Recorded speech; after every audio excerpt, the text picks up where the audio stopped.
આ ભારતીય જનતા પાર્ટીમાં જે આ કાળા અંગ્રેજો બેઠા છે, આની આ તમે તાનાશાહી જુઓ. પણ તેમ છતાં આજે તેવા લોકો ભારતીય જનતા પાર્ટીમાં બેઠેલા છે, આજે તેવા લોકો પર કોઈ એક્શન લેવાતી નથી. હવે કોઈ પણ વ્યક્તિએ ગુનો કર્યો હોય, એમની પાસે જો એવિડન્સ એવા પુરાવા હોય કે ફાયરિંગ કર્યું છે, તો હજુ સુધી એ બંદૂક કેમ નથી કબજે લીધી એ લોકોએ? અને ત્યાં ગાડી કોઈ દારૂખાનું કે એવું તો કઈ પડેલું હોવું જોઈએ. એ વિવાદ જે ચાલ્યો એમાં એમણે જણાવ્યું કે ફાયરિંગ થયું હતું. ત્યાં ગાડી કોઈ પણ જાતનું ફાયરિંગ થયું નતું. એટલે આ ક્યાંક ને ક્યાંક ભારતીય જનતા પાર્ટીએ આ ષડયંત્ર રચ્યું છે, આ કાવતરું કર્યું છે. 2500 કરોડ રૂપિયાનું મનરેગાનું કૌભાંડ કર્યું. એવા તો ઘણા નેતાઓ ભારતીય જનતા પાર્ટીમાં પડ્યા છે.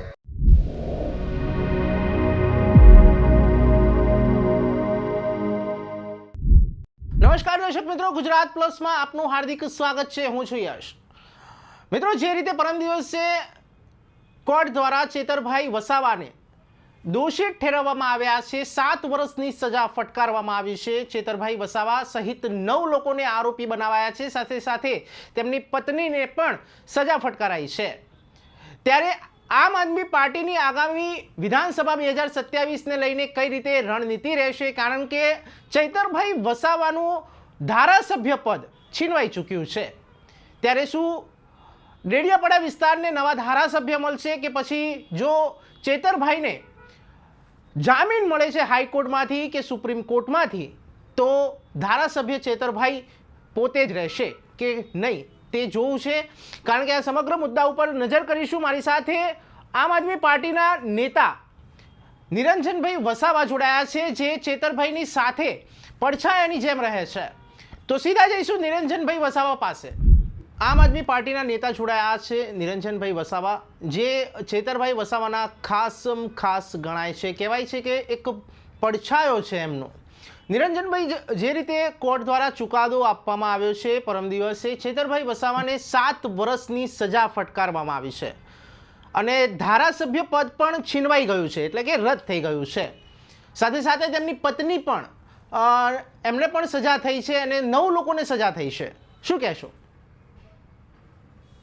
2023માં આ કેસ થયો હતો અને જે ફોરેસ્ટ કર્મચારીઓ છે, એ ફોરેસ્ટ કર્મચારીઓ દ્વારા રાત્રિના 2 વાગે જે સનદની જમીન જે ખેડૂતને આપી હતી, એ ખેડૂત વર્ષોથી ત્યાં ગાડી ખેતી કરતા હતા. 2005-6માં એને સનદની જમીન મળી છે અને એના તમામ પુરાવા એ વ્યક્તિ પાસે છે. પણ તેમ છતાં પણ આખા ઉમરગામથી અંબાજી સુધીનો જે ટ્રાઇબલ બેલ્ટ છે, ત્યાં ઘણા લોકો સનદની જમીનોમાં ખેતી કરે છે. આજે ચૈતરભાઈ જે પ્રશ્નો ઉઠાવતા હતા, જ્યારથી 2022થી જીતીને આવ્યા હતા ત્યારથી લઈને અત્યાર સુધી, તો આ ક્યાંક ને ક્યાંક ફોરેસ્ટ અધિકારીઓ અને ભારતીય જનતા પાર્ટીના નેતાઓ દ્વારા તે જ સમયે એમના ઘરથી બિલકુલ 200 મીટરના અંતરે 4 થી 5 એકરનું જે કપાસનું ખેતર હતું, એ રાત્રિ દરમિયાન એ લોકો 15-20 જણની ટીમ લાવી ફોરેસ્ટ કર્મચારીઓએ કાપી નાખ્યું હતું. એ વિવાદ જે ચાલ્યો એમાં એમણે જણાવ્યું કે ફાયરિંગ થયું હતું. ત્યાં ગાડી કોઈ પણ જાતનું ફાયરિંગ થયું નતું અને અત્યાર સુધી કોર્ટમાં એના કોઈ પણ જાતના પુરાવા નથી. બીજું કે જે ફોરેસ્ટ કર્મચારીઓ જોડે આ ઘટના બની હતી, એના 2 થી 3 દિવસ બાદ એ લોકો સિવિલ હોસ્પિટલમાં એડમિટ થાય છે અને એમને કોઈ પણ જાતની કોઈ ગંભીર ઈજાઓ નથી થઈ. ખાલી મેડિકલ સર્ટી લેવા માટે એ લોકો ત્યાં એડમિટ થાય છે અને એ લે છે અને ત્યારબાદ ચૈતરભાઈના વિરુદ્ધમાં એમણે આ એફઆઈઆર કરાવી હતી. એ એફઆઈઆર કરાવવામાં ભારતીય જનતા પાર્ટીના જે અહીંના દિગ્ગજ નેતાઓ છે, એ લોકો પણ તે વખતે ઇન્વોલ્વ હતા અને ક્યાંક ને ક્યાંક એમના સંબંધીઓ પણ થાય છે. આ જે જજમેન્ટ જે આવ્યું છે, એ નર્મદા જિલ્લા પંચાયત આમ આદમી પાર્ટીએ કબજે કરી છે. 4 તાલુકા પંચાયતો કબજે કરી છે. ત્યારબાદ જે આ સુનાવણી કરવામાં આવી, એ સુનાવણી 1 અઠવાડિયામાં 2 થી 3 વાર ચૈતરભાઈને તારીખો આપવામાં આવતી હતી અને એ સુનાવણીમાં 3 થી 4 કલાક સુધી આ સુનાવણી ચાલતી હતી. જે દિવસે આ જજમેન્ટ આવ્યું, એ દિવસે સવારે 9 વાગે પોલીસ કર્મચારીઓ, ભરૂચ, નર્મદા અને બરોડાની પોલીસ અહીંયા ગાડી તમામ ચેકપોસ્ટો પર ફૂલ બંદોબસ્ત એમણે કરી દીધો હતો. તો શું નર્મદા પોલીસને એડવાન્સમાં જ ખબર પડી ગઈ હતી કે આ રીતનું જજમેન્ટ આવવાનું છે? ત્યાંના જે આપણો વકીલ હતો, એ વકીલને પણ ખબર નહીં, ખુદ ચૈતરભાઈને પણ ખબર નહીં કે બીજા ત્યાંના કોઈ પણ લોકોને ખબર નથી. તો પોલીસ અને ત્યાં જે વકીલ જે સરકારી છે, એ વકીલોએ સાથે મળી અને આ એડવાન્સ આ જજમેન્ટ આવવાનું હતું એ રીતનું એમને આ ખબર હતી. એટલે ક્યાંક ને ક્યાંક જિલ્લા પંચાયત અમારી અહીંયા નર્મદામાં જીત્યા છે અને જિલ્લા પંચાયત જીત્યા બાદ તમામ જે ટીમ ચૂંટાયેલા પ્રતિનિધિઓ જેવી રીતે ચૈતરભાઈ કામગીરી કરે છે એવી રીતે એ તમામ પ્રશ્નોને વાચા આપી રહ્યા હતા. પ્રજાના નાના મોટા પ્રશ્નોનું કામગીરી ચાલુ કરી હતી. એના લીધે જ આ ક્યાંક ને ક્યાંક આટલું જલ્દી જજમેન્ટ આપી અને આ ચૈતરભાઈનો અવાજ દબાવવાનો આ પ્રયત્ન કરી રહ્યા છે. આજે તમે જોયું હશે કે આજે લોકો મર્ડરો કરી નાખે છે, રેપ કરે છે.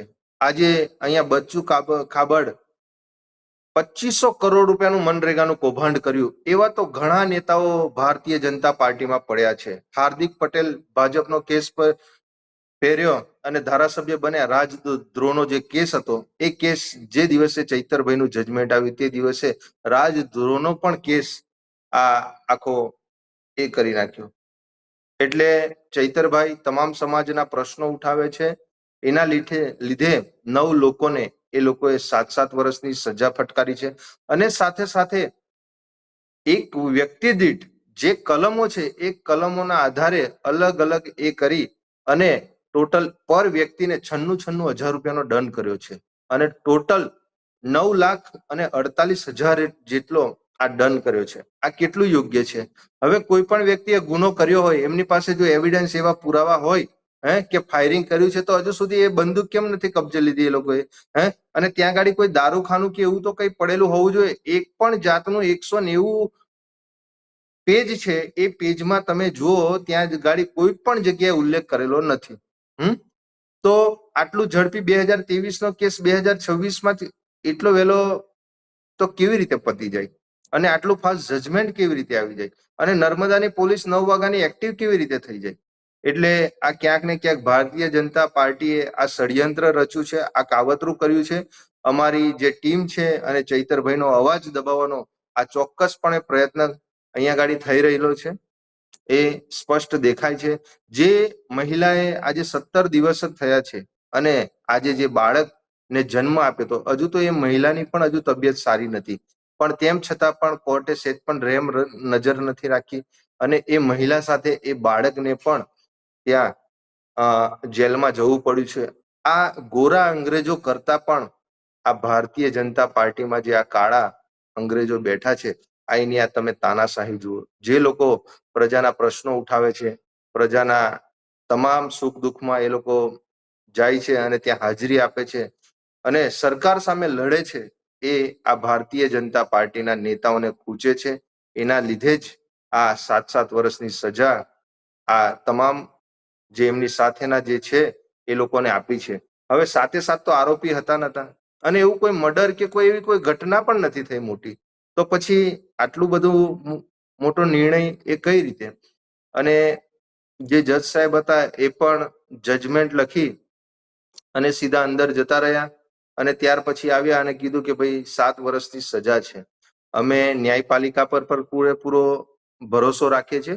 અમે આવનારા દિવસોમાં હાઈકોર્ટમાં જઈશું અને જરૂર પડશે તો સુપ્રીમ કોર્ટમાં પણ જઈશું.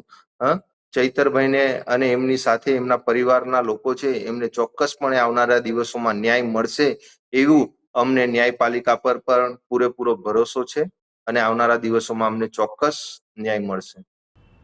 જી, આપ કહી રહ્યા છો કે ન્યાયપાલિકા ઉપર ભરોસો છે, પણ બીજી બાજુ એક જોવા જઈએ તો કહેવાય કે તમે લોકો આમ કહેવાય ને કે ભાઈ કોર્ટની તમે આપણે કઈ રીતે કે ખોટી ગણી શકીએ, કારણ કે એવિડન્સ ઉપર કોર્ટ ચાલતી હોય છે. જે સબૂતો છે, જે તથ્યો છે એના ઉપર કોર્ટ ચાલતી હોય છે. તો ક્યાંક એવિડન્સ સાથે છેડછાડ થઈ છે એવું લાગે છે આપને કે ક્યાંક એવિડન્સ ખોટા હોય એવું લાગી રહ્યું છે? એવિડન્સ ઉપર ચુકાદો આપ્યો હશે કોર્ટે. તમે અમારા વકીલશ્રીના પણ તમે સ્ટેટમેન્ટ સાંભળ્યા હશે. એમણે પણ મીડિયા વચ્ચે આવી અને એમણે સ્ટેટમેન્ટ આપ્યું છે કે જે ફરિયાદીઓ છે એ ફરિયાદીઓએ પણ આવું સ્ટેટમેન્ટ આપ્યું નતું. એ લોકો તો કોઈ એવા બોલી જ નતા શકતા ત્યાં ગાડી, પણ તેમ છતાં આટલું ગંભીર જે સ્ટેટમેન્ટ આવ્યું છે, ચુકાદો આવ્યો છે, એટલે ક્યાંક ને ક્યાંક અમને પણ થોડી શંકા જાય છે કે જે પણ કોઈ કોર્ટના હોય કે પોલીસ કર્મચારીઓ હોય, જે ભારતીય જનતા પાર્ટીના જે ઉપરના જે ઉચ્ચ કક્ષાના નેતાઓ છે, એ નેતાના દબાણમાં આવી અને આવું આટલું ગંભીર જે જજમેન્ટ આપ્યું છે અને જે દોષી ઠેરવ્યા છે, એટલે અમને ચોક્કસપણે લાગી રહ્યું છે કે આ દબાણપૂર્વક, અને તે દિવસે ખાસ પ્રદેશ અધ્યક્ષ શ્રી અમારા ત્યાં જગદીશ વિશ્વકર્માજી અમારા ત્યાં આવ્યા હતા. 6:30 થી 7 વાગે મોર્નિંગમાં આવ્યા હતા અને આખા દિવસના 8 થી 9 શેડ્યુલો એમના ડેડિયાપાડા વિધાનસભામાં હતા. આજે ચૈતરભાઈ વસાવા એ ડેડિયાપાડામાં એમને પ્રતિબંધ છે છેલ્લા 1 વર્ષથી, પણ તેમ છતાં પણ આજે લોકોએ એમને, તમે જોયું હશે, એ એમના પોતાના મત વિસ્તારમાં પણ નથી જતા. દેશના વડાપ્રધાન 2 વાર અહીંયા ગાડી આવી ગયા, ગૃહમંત્રી અહીંયા ગાડી આવી ગયા, પણ તેમ છતાં જે પ્રજાએ અમારી પર ભરોસો રાખી, અમારી પર વિશ્વાસ રાખી અને આટલું જંગી બહુમતીથી અમને જીતાડ્યા છે, એ જ આ ભારતીય જનતા પાર્ટીને પેટમાં દુખી રહ્યું છે. જી નિરંજનભાઈ, થોડા દિવસ પહેલા જ, આઈ થિંક 5-6 દિવસ પહેલા એક કાર્યક્રમમાં, જાહેર કાર્યક્રમની અંદર ચેતરભાઈએ જે તમે યોજનાની વાત કરો છો, મનરેગા જે સરકારની યોજના છે તેના વખાણ પણ કર્યા હતા. તો વખાણ કરવાનું કારણ શું? કારણ કે એક બાજુ તો સરકારને ઘેરતા હોય છે તેમની યોજનાને લઈને, અને આપ પણ સાથે જ હોતા હોવ છો, જ્યારે પણ જુઓ ત્યારે ચેતરભાઈના સાથે જોવા મળો છો. ઘણી બધી યોજનાઓનો વિરોધ પણ કરતા જોવા મળ્યા, પણ એ વખતે ચેતરભાઈએ વખાણ કર્યા સરકારના. શું કારણ રહ્યું? એટલે યોજનાઓ તો અમુક સારી પણ હોય છે, પણ ઘણા એવા ભ્રષ્ટ નેતાઓ છે, ભ્રષ્ટ અધિકારીઓ છે, એના લીધે આ તંત્ર, જે વહીવટી તંત્ર જે ચાલી રહ્યું છે, એ લોકો સુધી જે સુવિધાઓ પહોંચવી જોઈએ એ પહોંચી નથી શકતી. જે યોજનાઓ આવે છે એ અમુક યોજનાઓ તો કાગળ પર જ એ થઈ જતી હોય છે. આજે એના ઘણા ઉદાહરણો તમે ભૂતકાળમાં જોયા હશે. અમે ને ચૈતરભાઈ સાથે મળીને અમારા ટ્રાઇબલ વિસ્તારમાં ઘણી એવી ઓફિસો અમે ખુલ્લી પાડી છે કે જ્યાં ગાડી ફક્ત જે કરોડો રૂપિયાનું બજેટ આવે છે એ બજેટ જ ખાલી એ થાય છે, પણ એ ઓફિસમાં જે અધિકારીઓ બેસે છે એ અધિકારીઓ પણ ત્યાં ખરેખર એ સાચા અધિકારીઓ નથી હોતા. એવી ઘણી ઓફિસો અમે આવનારા દિવસ ભૂતકાળમાં આ અલગ અલગ વિસ્તારોમાં અમે ખુલ્લી પાડી છે. મારો એક પ્રશ્ન બીજો એ છે કે હવે ક્યાંક એવું દેખાઈ રહ્યું છે, એવું નેરેટિવ ફેલાઈ રહ્યું છે ક્યાંક ને ક્યાંક, જે રીતે આમ આદમી પાર્ટીના ઘણા નેતાઓ બીજેપી જોઈન કર્યું, ભાજપમાં જોડાયા. શું હવે લાગે છે કે ચેતરભાઈ વસાવા પણ ક્યાંક બીજેપીમાં જોડાઈ શકે ખરી?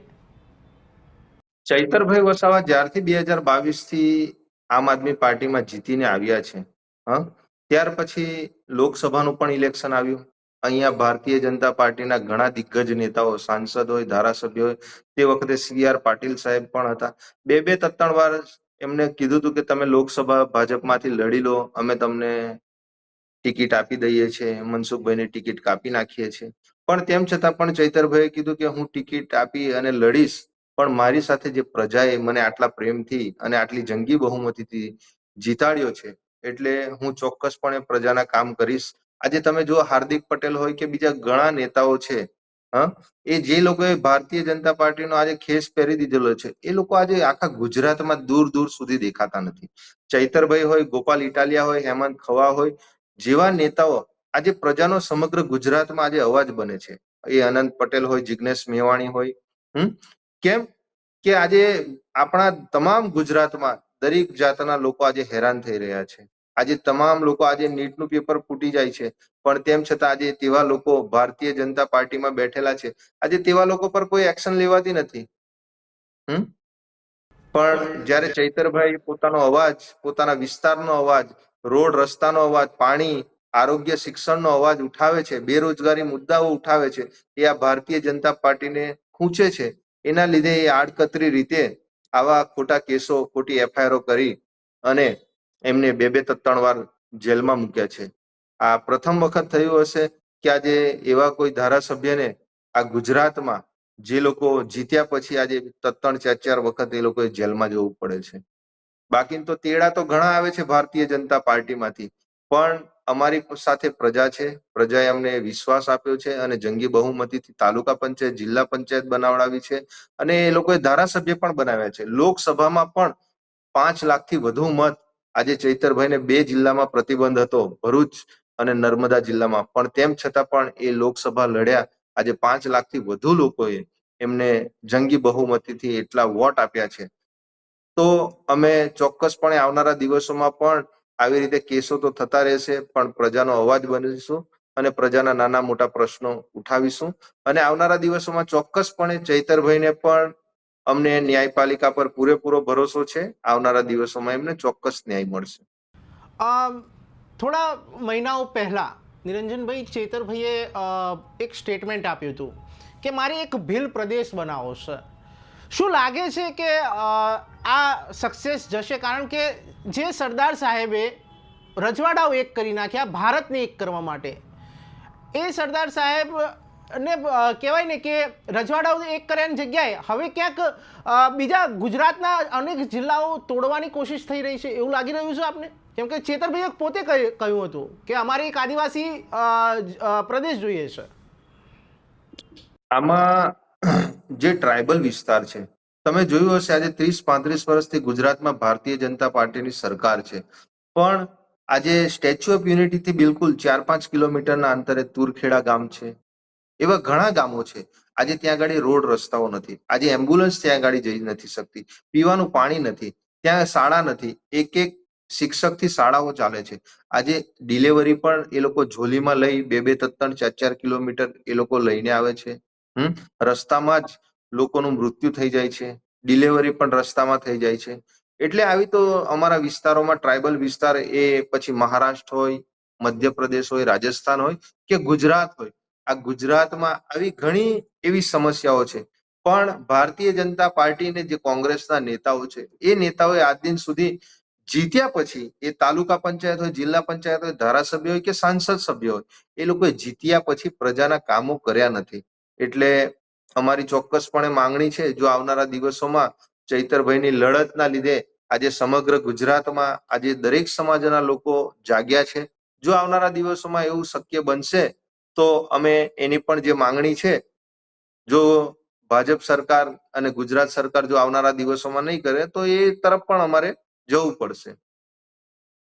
7 ટર્મથી મનસુખભાઈ વસાવા બીજેપીમાં સાંસદ રહ્યા છે અને એક ગુજરાત રોલ મોડલ તરીકે વિકાસનું ઉભર્યું છે સમગ્ર વિશ્વ લેવલે.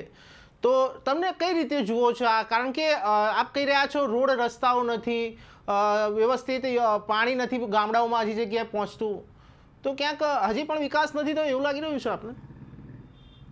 એમનો જે મત વિસ્તાર આવે છે લોકસભાનો, આજે એમાં 7 વિધાનસભાઓ છે. મોસ્ટ ઓફલી તમે જોતા હશો સાંસદ શ્રી કાં તો ડેડિયાપાડા હોય કાં તો એ રાજપીપળામાં હોય. રાજપીપળા તો એમનું કાર્યક્ષેત્ર જ નથી આવતું. પણ આજે જે અલગ અલગ જે વિધાનસભાઓ છે એ વિધાનસભાઓમાં નથી જતા, જિલ્લા સંકલનની મિટિંગોમાં નથી જતા, જે વિસ્તારના નાના મોટા પ્રશ્નો છે એ ઉઠાવતા નથી. આજે અહીંયા જીઆઈડીસી એશિયાની ફર્સ્ટ નંબરની આવી છે, પણ તેમ છતાં આજે સાંસદ શ્રી તરફથી કોઈ 10 માણસોને હજુ સુધી નોકરી નહીં મળી હોય. અને તમે લોકસભાના ઇલેક્શનમાં પણ જોયું હશે, એક શિક્ષકે ફક્ત એ કરાર આધારિત શિક્ષક હતો, એ બિચારાએ તો ખાલી રજૂઆત કરી કે સાહેબ અમારા ત્યાં પાણી નથી આવતું, એ બિચારાને છૂટો કરી દીધો હતો. અને જે નોકરી એ કરતો હતો, ત્યાં સેવા આપતો હતો, એમાંથી આજ દિન સુધી એ શિક્ષકને હજુ સુધી નોકરી પર નથી લીધો. એમના વિસ્તારોમાં અમે ફરીએ છીએ તો આજે આવાસો નથી, રોડ રસ્તા નથી, પાણીથી વંચિત છે. આજે શિક્ષણનો ખૂબ મોટો પ્રશ્ન છે, બેરોજગારીનો પ્રશ્ન છે. પણ તેમ છતાં સાંસદ શ્રી આજે વ્યક્તિગત ચૈતર વસાવા શું કરે છે, નિરંજન વસાવા શું કરે છે, એ જે કરે છે. સાંસદમાં પણ તમે જોતા હશો, એ ત્યાં ગાડી બેસી બસ બપોરનું ભોજન જમી અને આરામ કરતા હોય છે. અમારા વિસ્તારના જે પ્રશ્નો છે એ પ્રશ્નો ઉઠાવતા નથી. અત્યારે હમણાં 4-5 દિવસ પહેલા તમે જોયું હશે, એમને અહીં ઘરણા પર અમારા ડોક્ટર દર્શનાબેન દેશમુખ જે અહીંના ધારાસભ્ય છે એ બેઠા, એમની જોડે સાંસદ પણ બેઠા, અને એ લોકોએ જોયું કે અમે વિરોધ કરશું તો જે આ ભારતીય જનતા પાર્ટીનું અહીંયા સંગઠન છે એ સંગઠનને અમે એ કરી દઈશું. પણ તેમ છતાં એમને ત્યાં કમલમમાંથી તેડું આવ્યું અને આખો જે પ્રશ્ન છે એ પ્રશ્ન સોર્ટ આઉટ થઈ ગયો. એટલે એ લોકોને પ્રજાના પ્રશ્નોનું નિરાકરણ કરવામાં ઇન્ટરેસ્ટ નથી. એ લોકોને જે પણ કોઈ એજન્સીઓ દ્વારા જે ટકાવારી મળે છે અથવા જો નાના મોટા કામો છે એ કામોમાં જ એમને રસ છે. એમને પ્રજાના પ્રશ્નોમાં બિલકુલ રસ નથી. આદિવાસીઓના નામે દર્શનાબેન તે દિવસે તો બેઠા, ત્યાર પછી જ્યારથી કમલમમાં જઈને આવે ત્યાર પછી એક પણ આદિવાસી બાબતે કોઈ સ્ટેટમેન્ટ નથી આપ્યું હોય. આજે 3.5 વર્ષથી ધારાસભ્ય છે, કોઈ આદિવાસીના પ્રશ્નો પણ નથી ઉઠાવતા કે આદિવાસી નામ પણ એમના મુખે આજ દિન સુધી આવ્યું નથી. જી નિરંજનભાઈ, એક અંતિમ પ્રશ્ન. 2027નું ઇલેક્શન વિધાનસભાનું નજીક છે અને ચેતરભાઈનું પદ છીનવાઈ ગયું છે. શું લાગે છે આમ આદમી પાર્ટીની હવે કઈ રીતેની રણનીતિ રહેશે? જો જામીન મળે છે, આપ જે રીતે કહી રહ્યા છો કે હાઈકોર્ટમાં જઈશું, સુપ્રીમ કોર્ટમાં જઈશું, ધારાસભ્ય માટે ચેતરભાઈ જ રહેશે કે પછી અન્ય કોઈ વ્યક્તિને બનાવવામાં આવશે કે કઈ રીતની યોજના રહેશે? આની ઇફેક્ટ મત વિસ્તારમાં પડશે, વિધાનસભામાં પડશે? અહીંયા ગાડી કોઈ પણ જાતની વિધાનસભામાં કોઈ એ થવાનું નથી. જો અત્યારે તો અમારા ધારાસભ્ય ચૈતરભાઈ વસાવા છે અને અમને ન્યાયપાલિકા પર પૂરેપૂરો ભરોસો છે કે અમને આવનારા દિવસોમાં પૂરેપૂરો ન્યાય મળશે. અને એવું કંઈ હશે ત્યાર પછી વિચારીશું, પણ એવું અમે બીજું કોઈ પ્લાનિંગ કર્યું નથી. અમારા વિસ્તારના અને આખા ટ્રાઇબલ વિસ્તારના ધારાસભ્ય ચૈતરભાઈ વસાવા છે અને એ જ રહેશે અમારા ધારાસભ્ય. જી ચોક્કસ, આપ અમારી સાથે સમય કાઢીને જોડાયા તે બદલ આપનો ખૂબ ખૂબ આભાર.